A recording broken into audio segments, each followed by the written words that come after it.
Welcome, friends. This was an absolute bonkers weekend for football matches. We our group chat was absolutely blowing up. It was amazing. We loved every second of it. Super excited to get to this pod so we can talk about it. As always, I am with my goodest of friends, Andrew. Andrew, how are you doing today? Doing fabulous. You're right. It was an absolute madness of a weekend. Results we couldn't have predicted, results we didn't predict, things we got totally wrong. Um, and I'm pretty sure that I definitely affected some of those matches. You and your jinxing, it was incredible. We'll definitely get to that. I believe we probably remember most of the matches that you jinxed along the way. I mean, I do. Yes, I maybe. can also just go You look at do. our text group. It's like five We long. could just go look at the text as well. Well, we'll get to all of those games. It was a super exciting weekend, as we said. But first, we just want to make a quick statement about what's going on with the Spanish footballing world. For all of you who aren't aware, the president of the Spanish Football Federation um, is essentially just an atrocious person. He's a horrible human being. We want to express our firm condemnation of behaviors that have violated the dignity of women, specifically against Jenni Hermoso. We also want to express our support of the Spanish women's national team for their actions in support of Hermoso and their further action refusing to play under the current leaders. Prior to this World Cup starting, there was a petition signed by 15 players of the squad, I believe, who did not want to play under the coach. And 14 of those 15 players did not rescind their signatures, and they actually did not go to the World Cup. Spain did win. We're very happy for the players, but we're very sad about the situation around them and the team, and that now that federation and that coach are allowed to call themselves world champions, even though they are absolute shit humans. I mean, you're definitely not wrong. And yes, I think Mateo and I vehemently despise those types of actions, specifically the ones that we're talking about right now. Um, the effect is a lot greater than just one and two people, and it's something that we don't support, and we are in support of Jenni and the Spanish women's national team. Absolutely.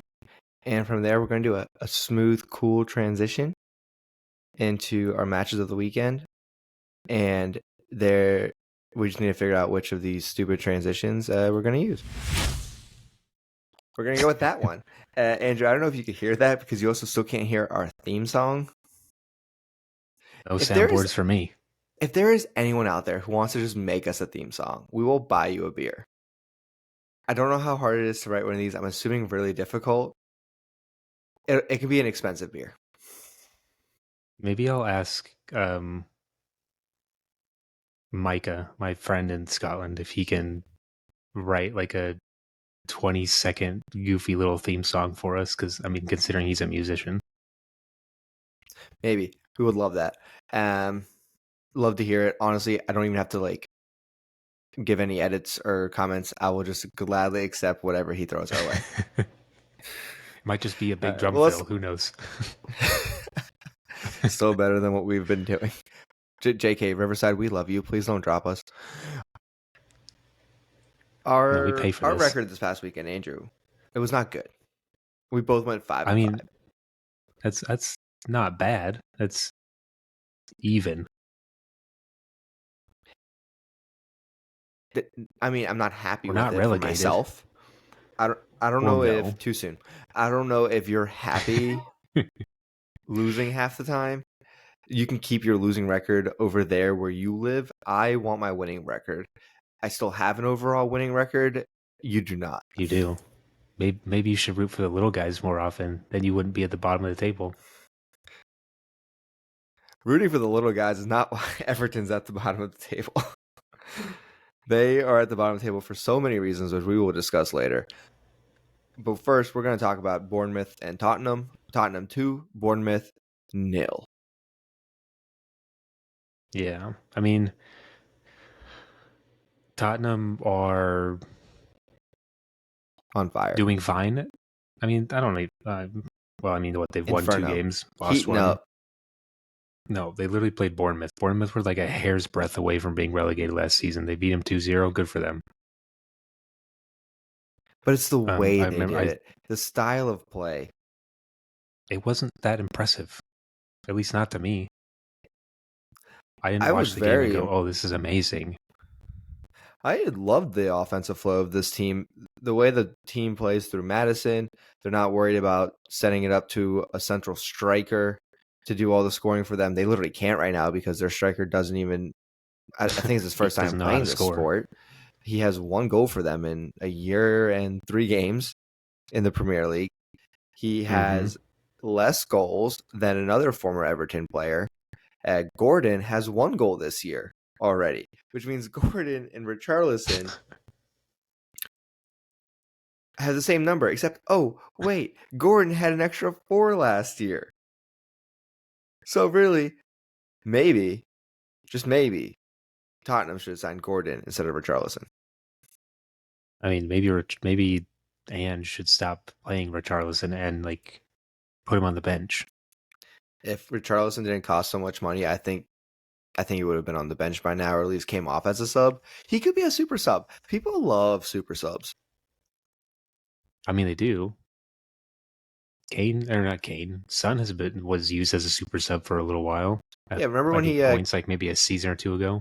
remember? I think it was last season he got benched, and then he came in the game and scored like 2 goals. Yeah, I mean, you never know. Geez, how many ifs? When Richarlison is playing as he is, which is basically not playing, then Anne should put him on the bench. Maybe it'll light a fire in his little tuchus.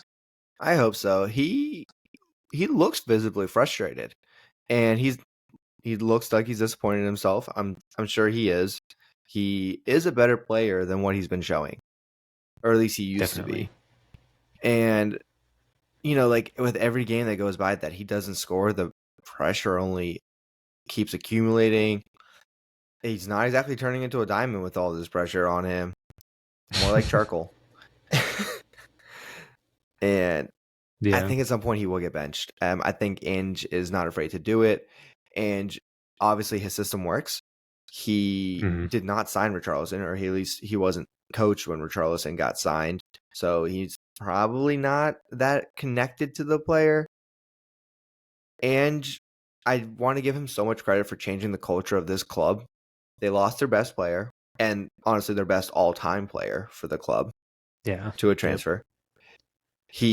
We've seen multiple coaches come through Tottenham, and we always thought it was a culture problem at the club, and that's why they weren't winning. But Ange comes in, and all of a sudden he's like, whoa, we're going to do things my way. We're going to do things the correct way. And Ange ball is working. I mean, it is working. He's also not a self-absorbed, like, kind of ass like Conte and Mourinho That's are. true.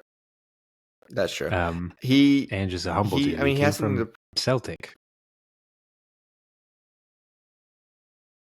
right. He has What? something to prove that the previous people did not. I don't even think he has anything to prove. He won the treble with Celtic last season. Everyone thought he was going to stay and try and do it again, but money talks, and I guess so does a new challenge. I mean, a treble is a treble no matter where you are. So it's like, what else can he really do there? Yeah, at some point you just move on to the next competition, the next big challenge in life. I don't really have much more about this. Tottenham, the next 2 matches are away at Arsenal and then home to Liverpool. Those are going to be some good tests for Ange Ball, Yes. and I'm really excited for these matchups. Yeah, me too. Those are going to be like the first true. Well, I thought United was going to be a true test of Arsenal or Tottenham, but whatever. Let's go on to the next match. Let's talk about Arsenal Fulham. Talk about Arsenal going back to their old ways. Fulham going up in the first minute of this match. Terrible back pass from Saka. No idea what was going on through his head. I mean, credit to the Fulham player Pereira for taking Yep. advantage of the opportunity. Ramsdale was a bit off balance and just slotted into the back of the net, slotted it near post. It was a really nice finish, actually. And he wasn't that close to the net, so it did take some finessing. Arsenal had so many opportunities to score in this match. So many balls were being played across the middle. They just had a hard time introducing the ball to the back of the net. The relationship just wasn't there. That wasn't there in the first half. I mean, sometimes it just isn't there. We've known plenty of other teams who have a bad relationship with the ball in the net. But I mean, yeah, what is this Arsenal from 22-23? Like they gave up a lead very early. And then guess what? They had to come from behind. And then they lost the lead again. Saka tied it up in the 70th minute with a penalty and possible momentum shift. And it was, right? Arsenal scored almost immediately after the penalty. 2 minutes later, beautiful ball into the box, take a 2-1 lead. And Fulham had a player sent off. You thought it was over. I'm sure all the Arsenal fans were like, this is an amazing comeback. And they were wrong. 87th They were minute. so wrong. Corner for Fulham. They tie up the game. Home fans were stunned. I would say it was silent, except those Fulham fans made so much noise. Credit to them, believing in their team, cheering them on. It was a lot of fun as a non-Arsenal fan to watch this game. Yeah, I mean, I believe we call that a neutral. We do call that a neutral, and I'm going to be a lot of neutraling next year. You won't be doing a lot of neutraling. We've already discussed the jinxing. But no, credit to Fulham. I mean, yeah, they scored, I think, the 87th minute, but they were down to 10 men. They got an equalizer, rescued a point, as we know, from this weekend. And Arsenal comebacks are not for everyone. I don't really have much else about this. Arsenal screwed the pooch on this one. Yep. Everyone has an off day. That's fine. But they really should have taken advantage once they were up a man late in the second half. That's where I think they're going to need to get some grittiness, being able to grind out some games. I don't know if that's where they're going to miss it, Xhaka. Perhaps he was a bit more important than we gave him credit for. And we'll just kind of have to see over the course of the season how they deal with that loss. Their back four isn't really well defined yet. It feels like Arteta's still kind of playing around with it, seeing who fits best. And the back four is really a squad that needs chemistry. Not only do they have to be in line with themselves and when to press up high, when to drop back, but they also have to be able to play with the midfielders that are in front of them. So the left back has to be able to play well with the left midi. There's a lot going on, and Arteta seems to still be playing with that, which is really what the offseason should have been for. Yeah. I mean, yeah, you're not wrong. You know who else he's playing with? Havertz. You know who else sucks for Arsenal? Havertz. You know my You know feelings on Havertz? cost them? I think he was overrated this whole suck. time. I think Havertz was overrated this entire time. I didn't like that addition. I did like the addition of Declan Rice, but he's more of a defensive midi, so he's not really going to be helping much in the offensive standpoint. And it's going to take him some time I think it'll take him a while to fit in with this club as that transition point between the defense and the offense. Agreed. But you know what? Again, good job for Fulham. Yeah. They did a very good job. Was it Tim Ream that got the red card? No, it was. I have it right here.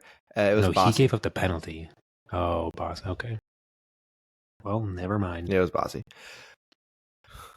Don't really have much more for this. Crystal Palace. So I do have some fun things here. Brentford, they have scored 6 goals so far this season, which is tied for fourth best, which is pretty good actually. There were some concerns heading into the season with the loss of Ivan Toney due to his gambling issues. He is gone for half the season. Please seek help if you have a gambling addiction. And if you do gamble, please never follow any of Andrew's advice. 3 guys so far have scored And all gamble 6. responsibly. 3 guys have scored all 6 goals for this team so far this season. Seems like they're making up for the loss of Ivan Toney. And who knows, maybe when Toney comes back, this team's offensive firepower is going to be too much for over half the league. Brentford was a good team last year. They did very well on the table. They finished 8th or 9th, I believe. And who knows, maybe they could push for 6th. I mean, they were only 3 points off of making European football last season. Exactly. And they've only seemed to gotten better since last year, honestly. Crystal Palace is a bit concerning, though. They've only scored twice so far this season. They definitely need to be able to find their offensive flow better. They did lose Zaha to a team in Turkey, I believe. Galatasaray, I believe. Yeah, so Turkey. He only scored 8 goals for them last season, which, granted, is more than any of the goal scorers for Chelsea last season. But I think big but. But he still was important for them. They really looked for him. They were huge on those counterattacks. Crystal Palace is right now destined to finish somewhere in the bottom half of the table. They might need to be on relegation watch if they're having this many issues scoring. We already know the bottom spot of the table is going to be taken up by Everton. So really, it's the 2 other spots that are going to be fought for. I think we're going to have another fun relegation battle this year. Brentford, I think they could fight for that European spot. I'm not sure if they're actually going to get it. I think this league is so top heavy with like 6 teams all fighting for Europe. I think it'll be really exciting though. Yeah, I mean, just on the Zaha front, I say big butt because he may not have scored a lot, but he did like have like very crucial part in the team. Like he was probably one of their most dangerous players as far as attacking goes, speed goes, getting the ball up into the attacking third all the time. The man, I was always scared of him when like United played against him because he's so fast and so smart. Fast. Honestly, I'm sad that he left the Premier League. I think that a top team could have picked him up and probably done pretty well with him. I was sad he left all major like top 5 leagues. He went to Turkey. They do have Galatasaray. They do, they're in Champions League. They're good essentially every year.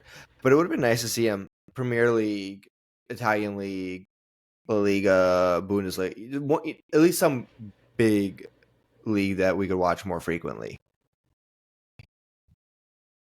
I mean, I would say more of the watch more frequently because I mean Turkey has some like good teams. They do. I have nothing else for this team though. Do you have anything else about that match? No. All right. Next week, I guess we got to talk about Everton 0, Wolverhampton 1. Would you like to start? No, I'm going to let you start because I have so much to go off. No, I was going to say, would you like me to ask my 3 questions? What are your 3 questions? First one was, do we even talk about this game? Yes.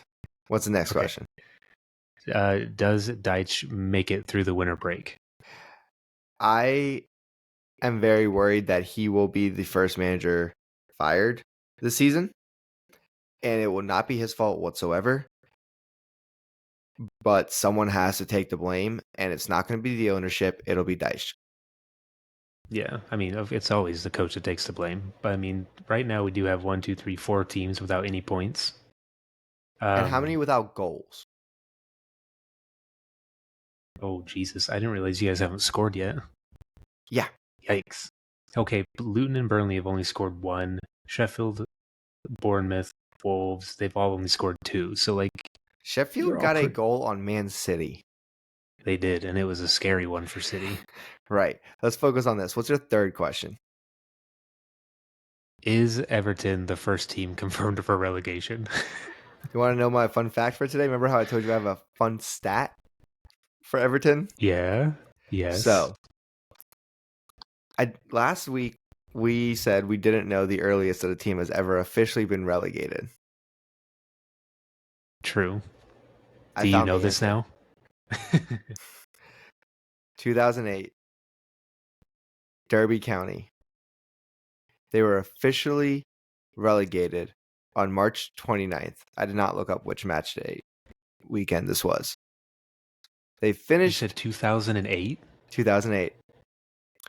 They finished that season with a whopping 11 points.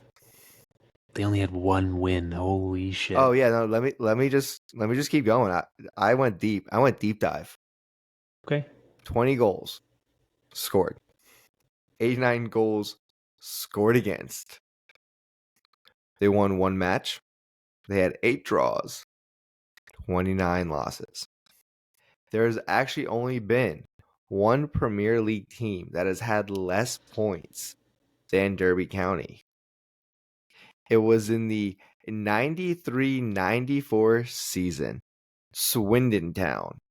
They had 5 points, but that team doesn't count God. as the first, like the earliest confirmation of relegation, because in those days they played 42 matches. So that wasn't even the modern Premier League as we know it. So I'm not counting them. Interesting. Did you also know that in that same year that I think that they got relegated with 11 points, Champions League was only given to spots 1 and 2. glad I never have Look to be how concerned far. about that. Look how far away. Look how far we've come. Yeah, now the top 8 teams are in Europe. So those are my facts about 69 goals differential. They had negative 69. I think Everton can beat that. Everton's already at -6 in 3 matches. They had 89 goals scored against them. Well, Everton's got to score one to even start the negativity. I'm not even sure Everton makes it to double-digit points because the only way they're doing that is to draw 10 matches at 0-0. I mean, This team is in remember shambles. last season when you won some pretty big games? This team is in absolute shambles. The ownership may be the worst ownership in the entire Premier League, and that's No, beating the Glazers. no, it doesn't. Nothing beats the Glazers. No, they do, because this club spent so much money, are now in financial fair play issues, might actually get points deducted, which is really hard to do when you're at 0. You know And who else should get points deducted? City. yeah, well, that's not going to happen because City probably gives too much money to the people at the top. Everton doesn't have that money. We already spent it on a bunch of terrible signings over lots of years. And now we can't spend any money to sign any new players because the owners are like, we already gave you guys money. You spent it on shit. And you know what? We did. It didn't work out. And now we are absolutely fucked.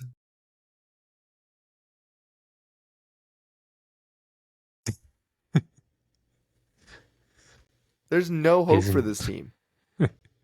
None. oh Nilch. They'd have a better yeah. shot if they simmed the rest of their season like in FIFA. Jesus. Maybe they should hire you as the coach. You'll come and make them cry. That's fine. This team is they may be the worst Premier League team we've seen in a decade and a half. A decade and a half. Well, nothing. You can't be.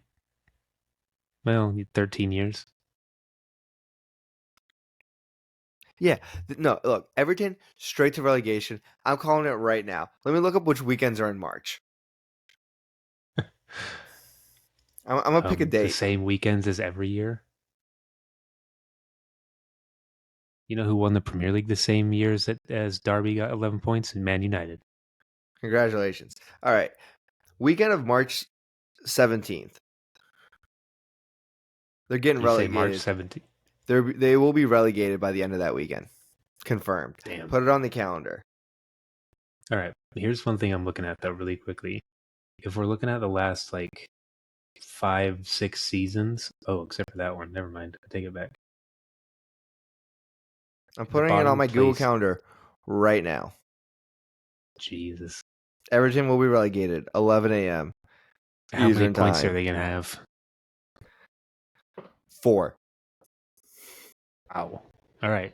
Groundskeepers, There is no hope for this team. Keep track of that. Our number one, quote unquote, number one striker can't even stay healthy. He does get injured by the wind quite often. Well, I guess he did break his face. That kind of hurts. If it's If it's not his face, it's his knee. If it's not his knee, it's his hamstring. If it's not his hamstring, it's his entire body. Oh, speaking of hamstrings, quick tangent. Did you see what Real Madrid did to Vinny Jr. this weekend? No. Apparently, he pulled up from a run with like obvious pain in his like hamstring. They like sat him down. They literally to like I don't know what compress the hamstring muscle or something. Put like some tape around it and put him back out on the field. About 10 minutes later, he goes down and has to be carried off the field, and now he's out for months. It sounds about right. Also, on a side tangent, Hazard announced retirement. Officially? That's what that was the latest report I saw. Apparently, All right, look out Burger Kings.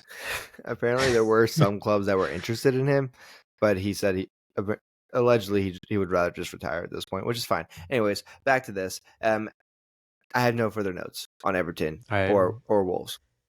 I don't have any notes either, just the questions that I wanted you to answer. Was your entire note section just let Mateo talk? No, I had 3 questions. That's it. I'm gonna feel so bad for Sean Dyche. He's a good manager. He has nothing to work with.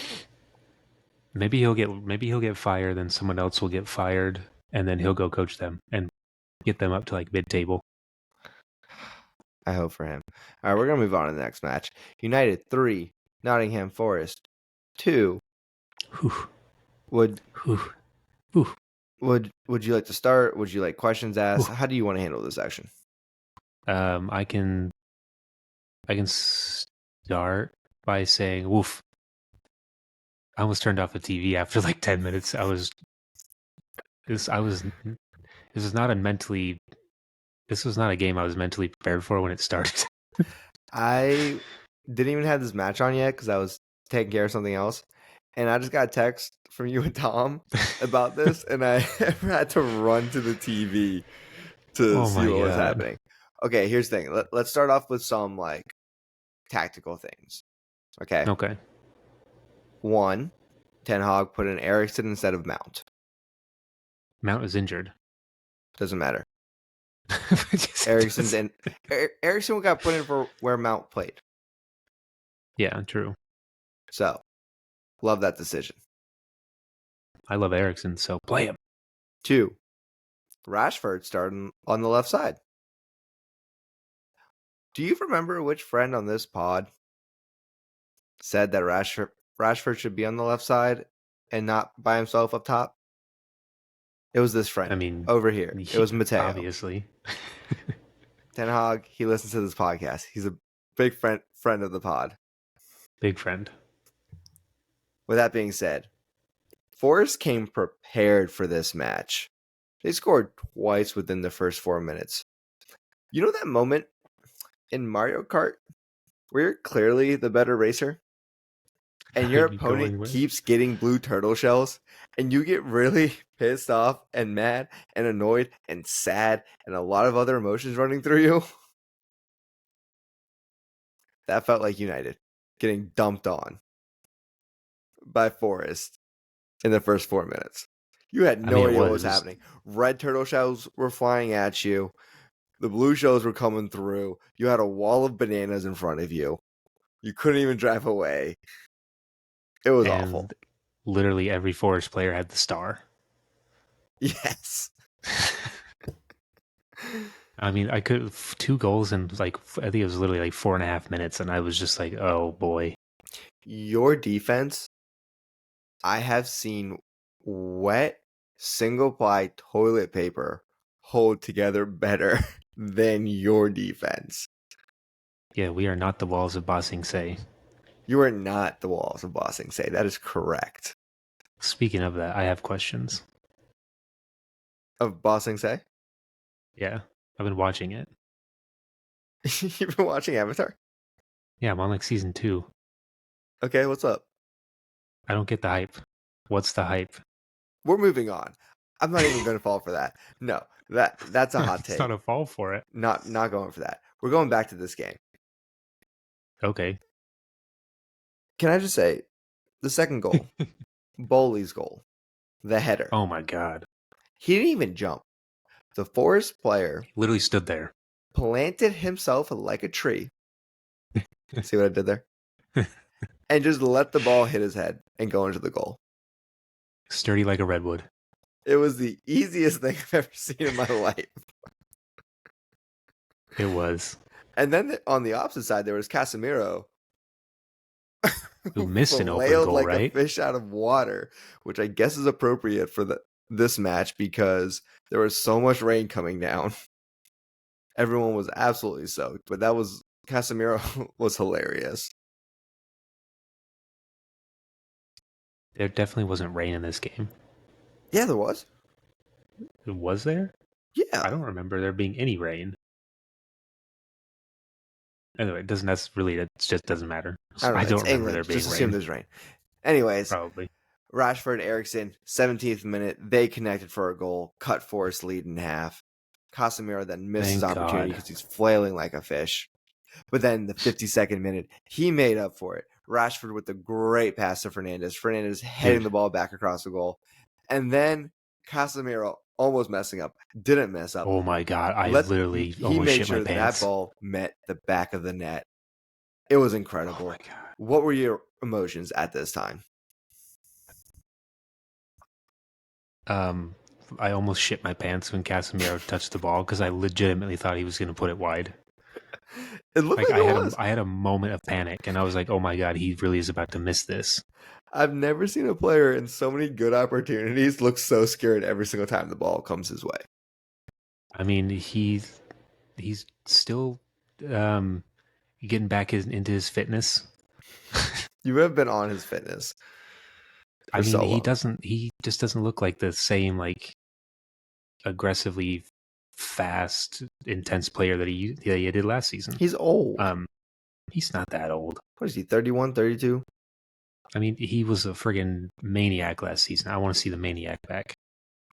But either way, that set play for that goal was incredible. That was like, could not have been more off the training ground. Fernandes looked like he made a mistake with that initial pass to Rashford.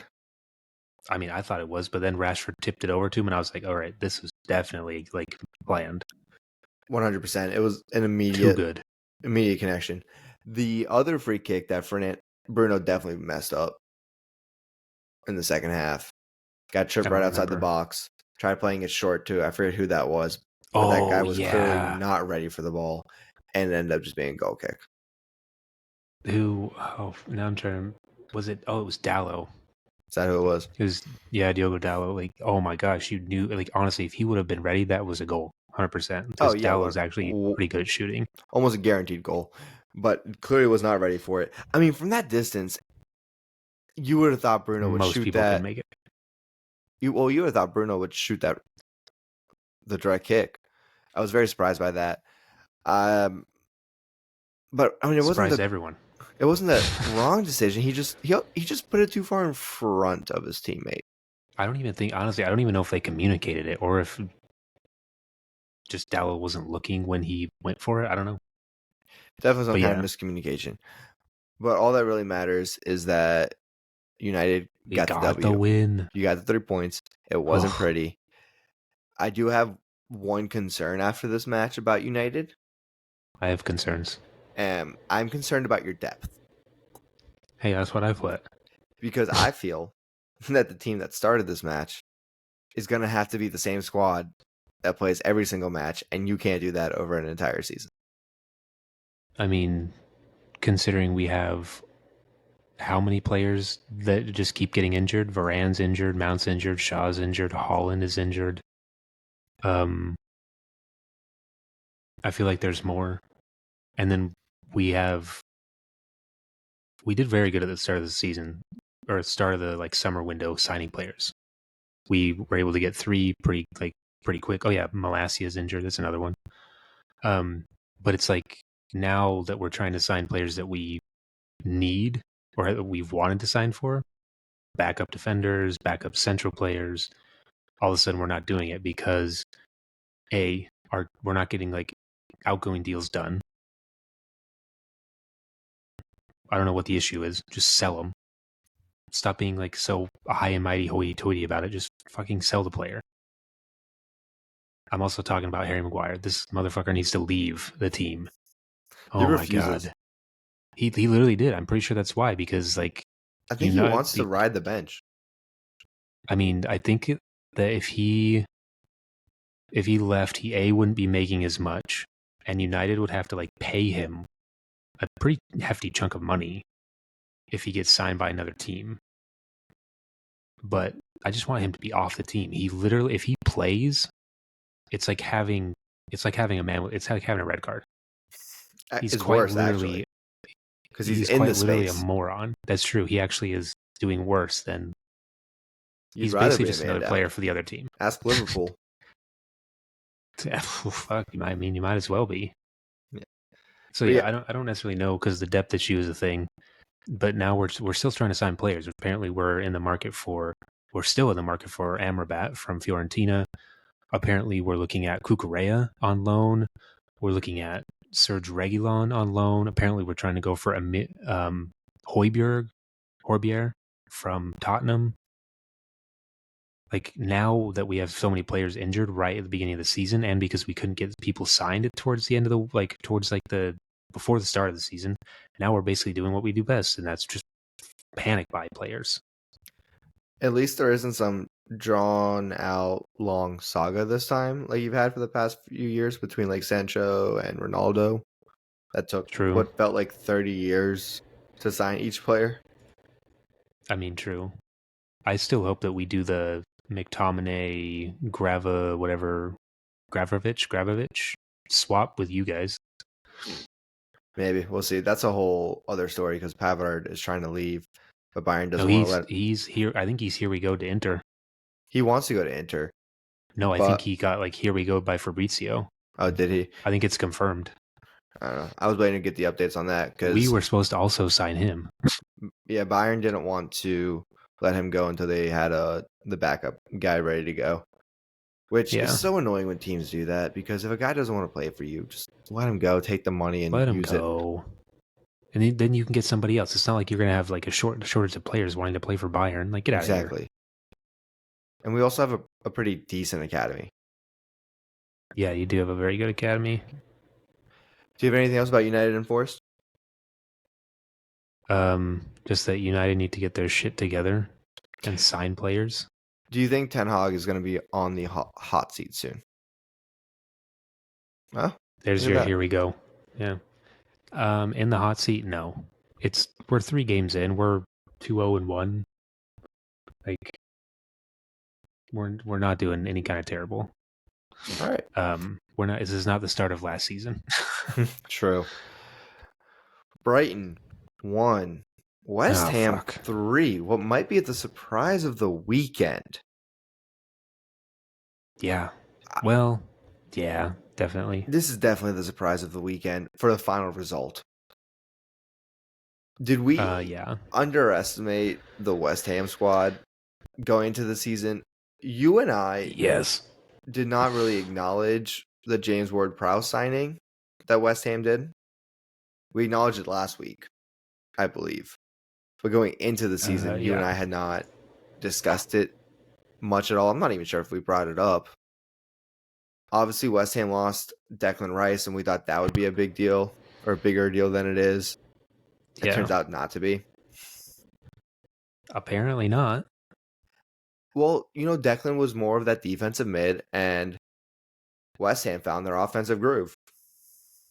I mean, yeah, they did. Which it's funny that you say that we underestimate them because I'm pretty sure, but in my relegation predictions, it's literally West Ham. Was it 2 years ago they were fighting for Europa Championship? 2 years ago? Didn't they win Europa? They won the Europa Conference League last year. Was it conference? Yes. Conference League because Sevilla won Europa. Right. As they always do. But I feel like a few years ago, West Ham was also fighting for Europa. I mean, I think they were in it, but they didn't fight for any trophy. As we know, Sevilla famously wins Europa, goes up to Champions League, and comes right back down to Europa, and then wins. 7 times. 7 times they've won it. They win it every other year.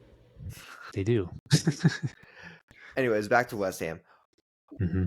Have you seen the stats for West Ham's possession in their first 3 matches? I have a line here that says it baffles me that they have such a lack of possession. Right. Friends. Let's put this all in context. The first 3 matches for West Ham were Bournemouth, Chelsea, and Brighton. Their possession in those matches was 37%, 24%, 22%. They have What?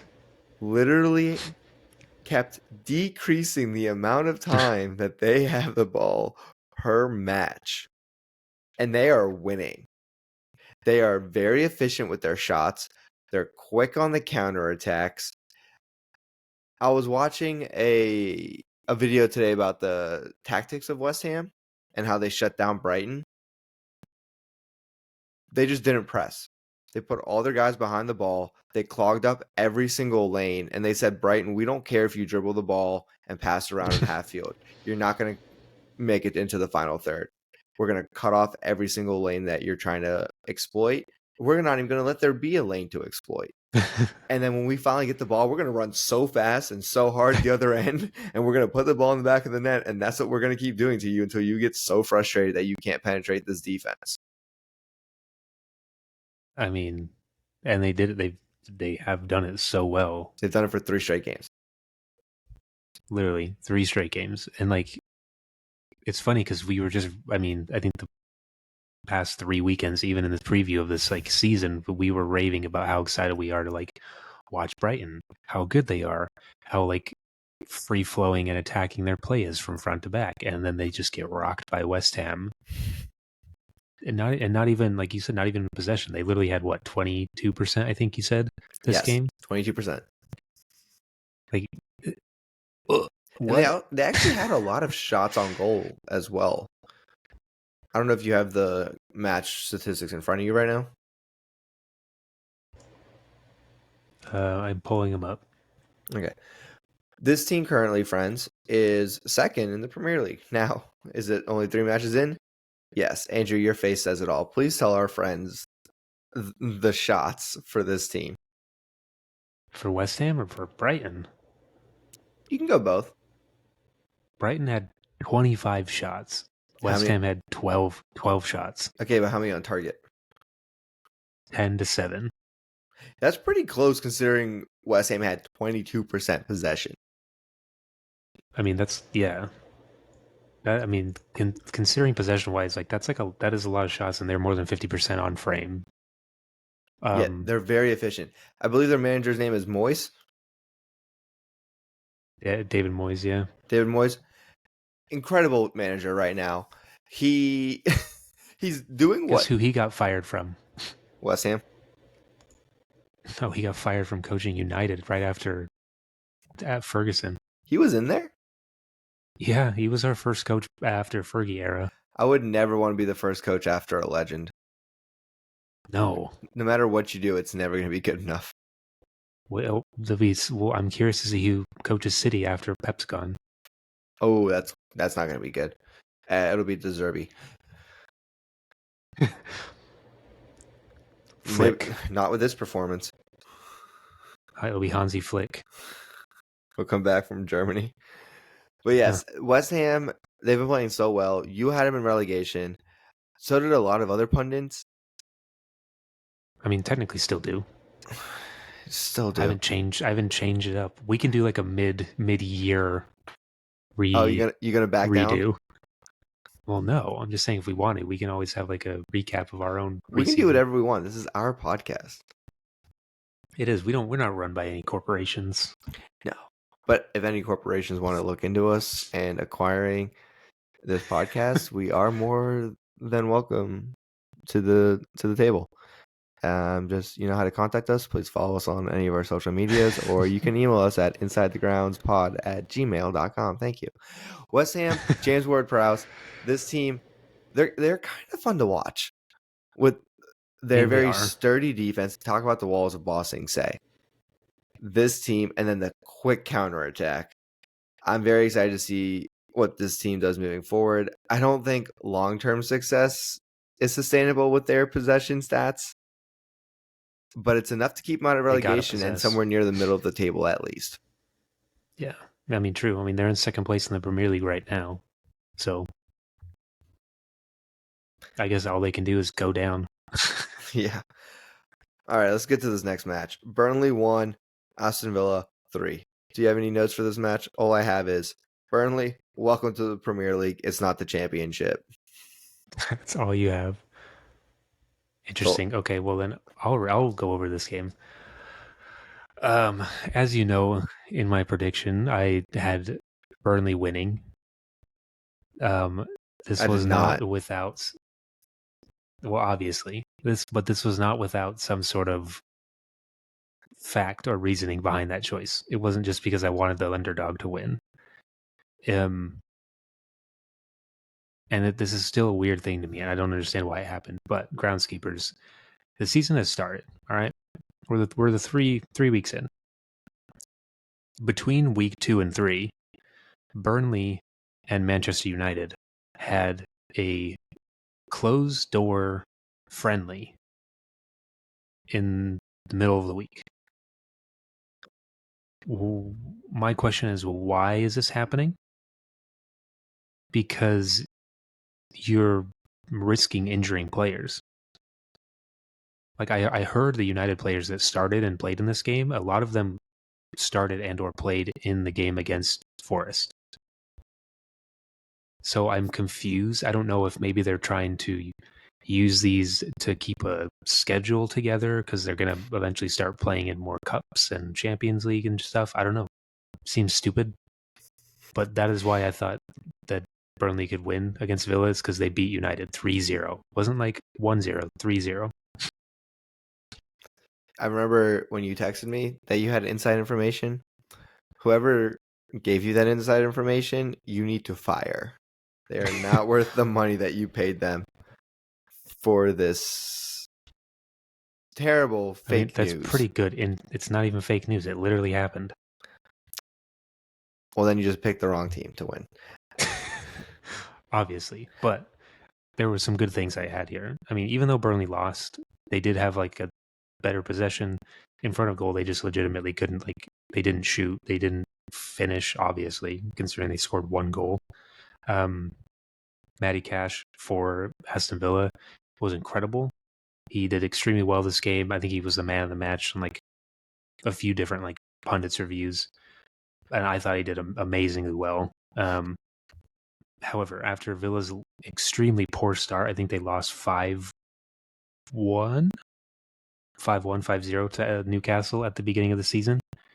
They have not lost a game since, and they've had 2 other Premier League games and a Europa Conference League qualifying game, which they won 5-0. Aston Villa is a very good team. I would say that for the past few years, I mean, they are a solid squad. They're definitely no pushover. It's why we gave them to Ivrina for her team. She is also no pushover. I feel that Aston Villa doesn't really get talked about a lot because they're just kind of there. They're never going to threaten for the top 4, but they're also going to make it very difficult for the top 4 to get there. Mm-hmm. True. Burnley's had a very rough start to the season. First week they played City, which is obviously not going to be an easy match. They didn't have a match for match week 2 because Luton still has to fix their YMCA stadium. They're going to have their first home game this Friday against West Ham, I believe. It is against. I do believe West Ham It's plays them. confirmed. Yeah, Friday at 3, confirmed. It is a home game for Luton, so this will be the first Premier League match At a at Kenilworth Road. YMCA stadium. Stop making fun of the stadium we love. It's a YMCA stadium. I love the stadium, but it's not a good stadium. Anyways, and then this week Burnley played Aston Villa, which is not an easy opponent. Their schedule will get easier. They're not going to be playing the powerhouses every single week for the entire season. I'm interested to see what happens when they play teams who are more on their level within the Premier League, and can they be competitive against those teams? I'll be interested to see if Everton can beat Burnley or Luton. They can't. Moving on to Sheffield, 1, Man City, 2. Sheffield gave City all they could handle for this match. Very impressive by Sheffield. Their style of play was definitely not sustainable for an entire 90 minutes when you play a juggernaut that is Man City. The only thing Man City was missing was literally their manager, Pep, who had back surgery recently and will be missing 2 matches. So he'll also be missing the next one for this team. Yeah. I mean, City took care of business. It was probably really good for them that they had to fight and claw their way into this, kind of keep maintaining that competitive drive that this team needs if they want to try to repeat every single thing they did last season. And Sheffield, it was a good effort. It really was. You're going to be able to take that same style and, beat some of these other teams that are going to be battling relegation with you. Yep. But you're going to lose to the top dogs. I mean, most likely. I remember the last time Sheffield were in the Premier League, I think that was 2 or 3 seasons ago. They actually did pretty decent. And then it was the next year that they absolutely fucked it. I have some keys about this game. Number 1, Haaland missed a penalty. He did. I was so pissed for my team. My So fantasy team. Same, because every single one of us has him signed and captained. However, we now know he's human. No, that was a trick by the cyborg. No, he's human. No, because he perfectly hit the inside of the post for it to bounce back out. And he didn't get the rebound. No one on his team did. Anyways, moving on to my other little tidbits.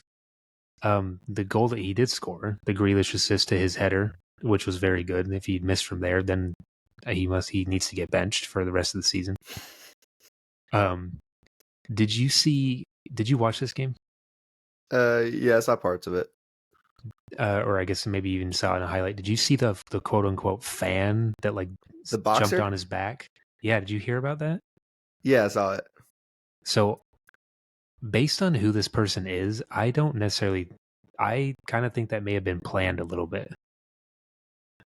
Do you think he's the guy controlling the cyborg? Could be. Who knows? He may have had a remote control under his seat. I mean, it just so happens that this random fan somehow easily gets over all the barriers and jumps on him, and it just happens to be a Manchester-born world champion boxer. Right. I mean, either way, I just thought that was kind of funny when I saw that, all that information about him. And then the last one, when Bogle, I think that's how you say his last name, when he scored for Sheffield, did you see the replay of that? Yes. The absolute pinball machine where the ball hit about every player on the field before it got to him. Yeah. So when he scored, I don't know if you noticed, but one of the Sheffield players, I believe it was number 9, maybe number 8. I don't know. Oh no, it was number 9, McBurney. He was kind of in an offside / interruptive position for the keeper. But because I don't know if you remember, but when Kyle Walker gave the ball away right before Kyle that, Walker was off the field. He slid off the field and just laid there and just watched while all this happened. Keeping every single player on side. He literally kept everyone on side. I couldn't believe it. And then if you watched him, he fucking smashed the screen. Yeah, he absolutely destroyed the billboard screen with a heel. He was so mad. But I want to bring back the thing about he kept everyone on side. The rule states the second to last defender for offsides. So even though he was off the field, that just makes him the last man. Yeah. Instead of normally the goalie is the last man. Yeah. So people could still be offside even with him off the field. Kind of, yeah. Well, they weren't. So you know what? And he was literally to blame. Oh yeah, no, 100%. If they had lost this match or tied, or if they had not won, everything would have been on him. Even though Haaland missed a penalty. Yeah, Haaland's human, misses a penalty. But you know what? City do what they do. They win. They came back. Rodri's goal was incredible. Yeah. And I was just going to say City start with 3 points and 3 wins and 9 points. Yeah. City is City. We're going to move on to the last match because we also don't want this last match we might talk about for a bit and we don't want this pod going 8 hours. Newcastle 1, Liverpool 2. The Newcastle manager cannot beat Klopp. Klopp has beaten him in 11 consecutive Premier League matches, which is the most, or it's the first time a manager in Premier League history has won 11 consecutive Premier League games against another manager. This match honestly had it all. It had goals, it had quote unquote controversial yellows, it had red cards, it had a comeback, it had a super sub. This was so exciting. First player I would like to talk about, Trent I know who it Alexander. is. I bet. Yep. It's Trent. You know it's Trent It always is. Alexander-Arnold. Two things. One, he got a yellow card for time wasting. I am very happy with the consistency of the referees with time wasting and giving yellow cards for it, because by the letter of the law, it should be yellow. It's very black and white. I hate these pundits who are saying, oh, like, why is this a yellow, but this foul over here isn't a yellow? Time wasting is black and white. Yellow card. These players need to stop flicking the ball away when a call occurs. It's unnecessary. Stop doing it. I love this point of emphasis. Me too. Trent almost got his second yellow.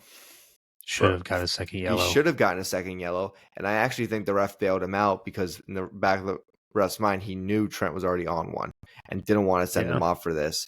And I've heard some pundits say, good, give him a little bit of a break because the first yellow was silly anyways. And you know what? I don't care if you think the first yellow was silly just because you were a former player and you time wasted.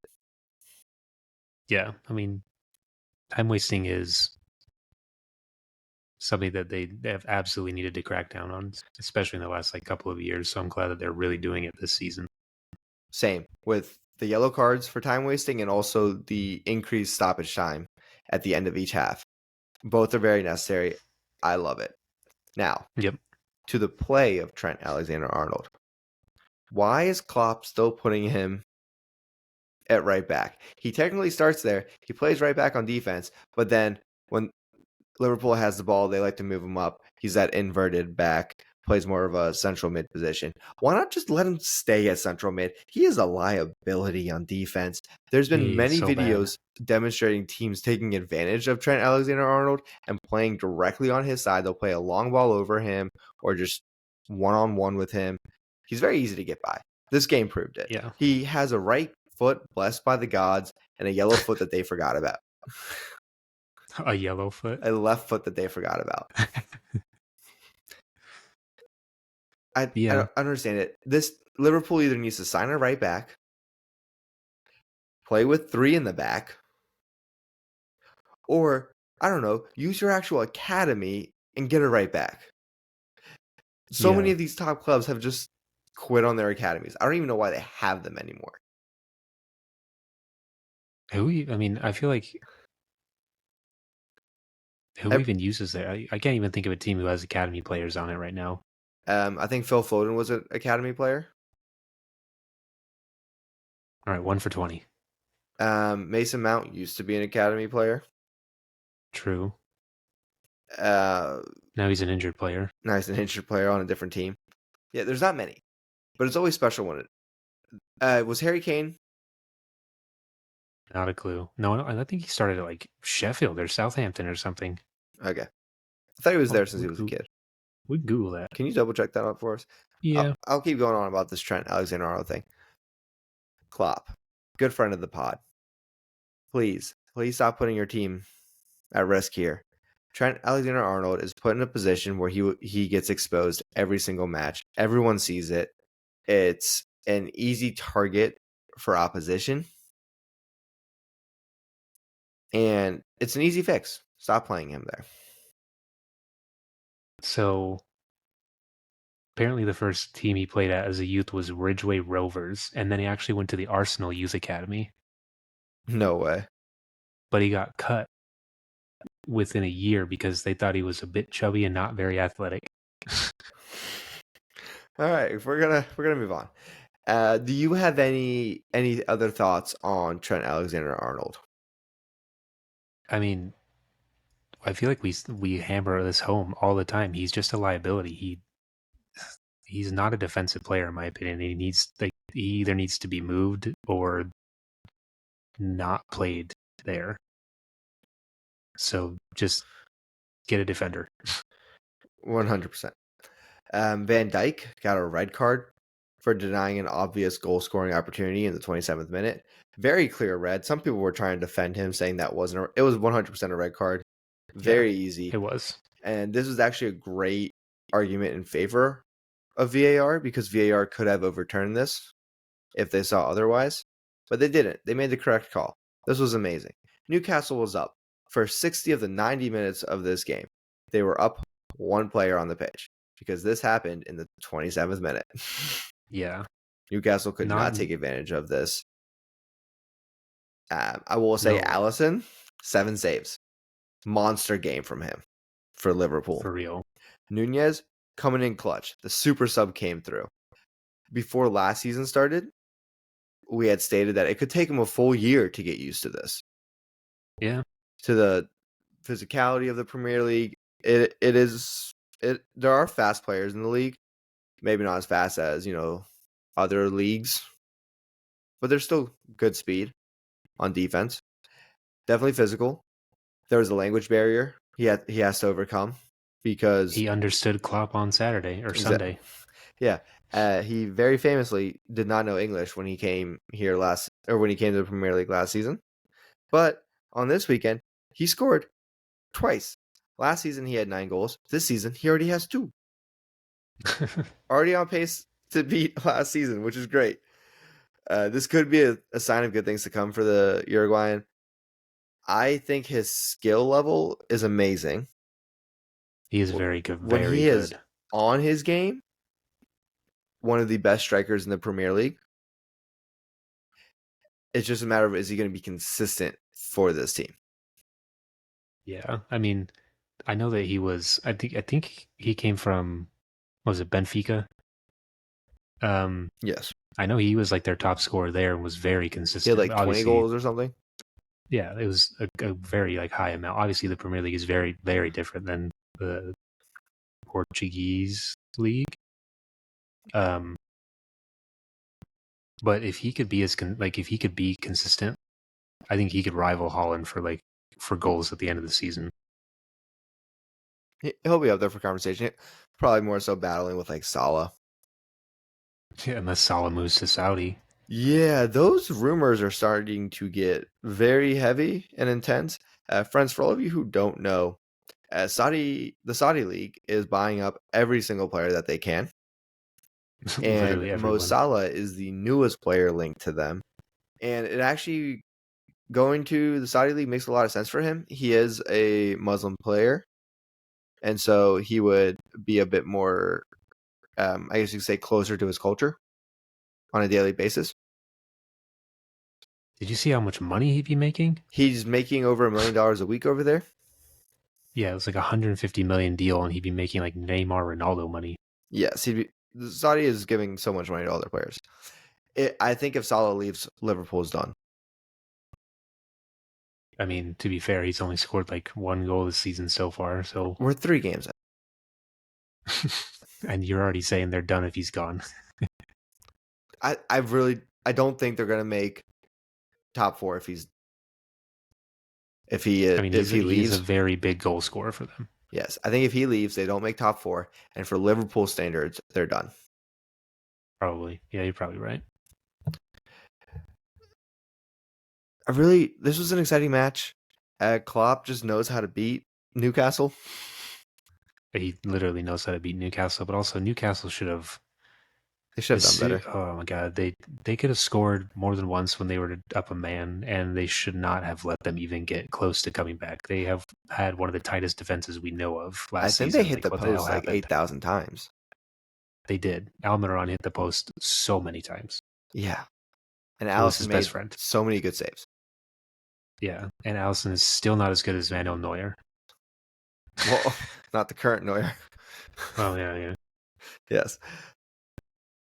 I don't have much more for this. I had Liverpool making top 4 at the end of the season. I think you did, yeah. This is only helping my case. We're 3 games in. Chill. United is not helping my case for the arguments. Wait, what?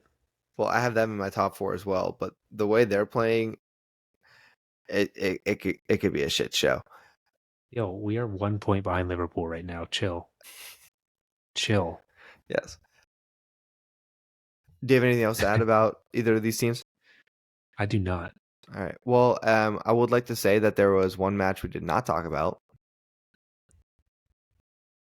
Chelsea Luton. We did not. Did you purposely skip them on this outline, or They're on mine. they're not on mine? They are also. Oh, that's because I probably added them and didn't even realize. All right.